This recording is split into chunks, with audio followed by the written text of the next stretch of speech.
I'm not sure how the chicken minis count as breakfast at Chick-fil-A, but I'm not mad about it. So let's make it at home and even better.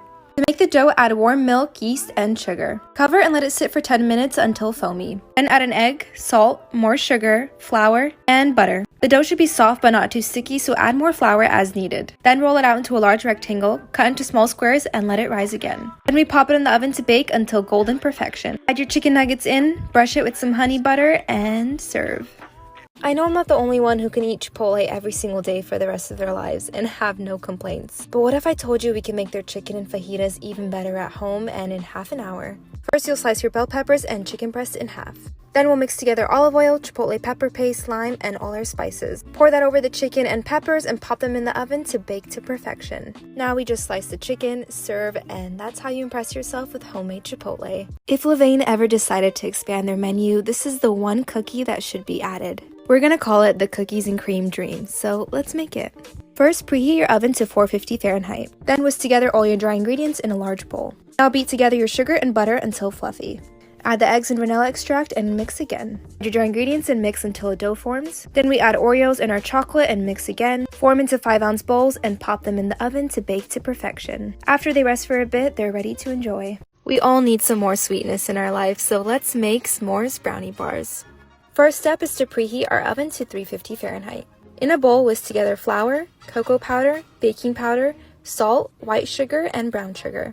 To that, we'll add vegetable oil, melted unsalted butter, vanilla extract, vegetable oil, and eggs. Now mix that all together using a rubber spatula. Add some semi-sweet chocolate chips and mix again. In a lined square pan, add your graham crackers. Pour the brownie batter over that and pop it in the oven to bake for 25 minutes. Then turn the oven to broil and cover the top in mini marshmallows as well as more chocolate and some crushed graham crackers. Pop it in the oven again and watch it closely to take out right when it's beautifully golden brown. Let the brownies cool so that they set, then you can cut, slice, and serve. And that's how you impress yourself with some gooey s'mores brownie bars. If you ever had these cheesy bites of heaven from Cheesecake Factory, you'll know just how addicting they are. Today we make it at home and even better. Start out with your favorite mac and cheese, but make sure it's cold. Then shape it into bowls whatever size you like. For our wet mixture, we have eggs, Italian seasoning, salt, black pepper, Parmesan, and milk.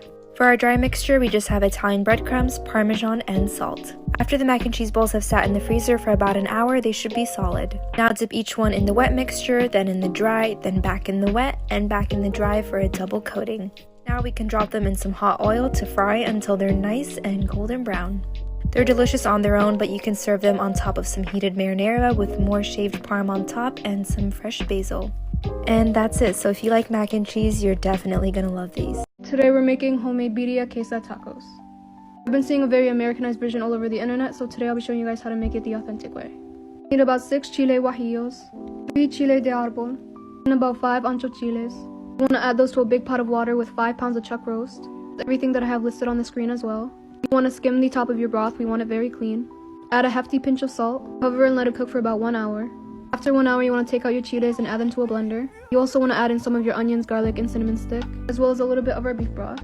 You also want to add in everything that I have displayed on the screen. You want to blend until very smooth for about 1 to 2 minutes. We're going to add that to our beef broth. Also adding in 2 boiled tomatoes that I pureed. You want to let that cook for another 2 hours. Take your meat out of your broth and strain your liquid. You want to take your corn tortillas and dip them to your strained broth. Put them into a hot pan with some butter and you want them to get nice and crispy. Add your Oaxaca cheese, your shredded beef, some onions and cilantro. Dip them into your consomme with some onions and cilantro and you're done. Today we're making garlic butter and herb stuffed crust pizza. For the dough, we're using the recipe that's in most of my videos, but I went ahead and recorded it for this video as well. You want to start off with 2 cups of warm water, 2 tablespoons of yeast, 3 tablespoons of sugar, 2 cups of flour, cover with a towel and let it rest for 10 minutes. After 10 minutes, you want to add 3 more cups of flour, 3 tablespoons of dry milk. The dry milk is optional, by the way. 1 teaspoon of salt and 1/3 cup of olive oil. Knead your dough for 10 minutes and it's ready to use.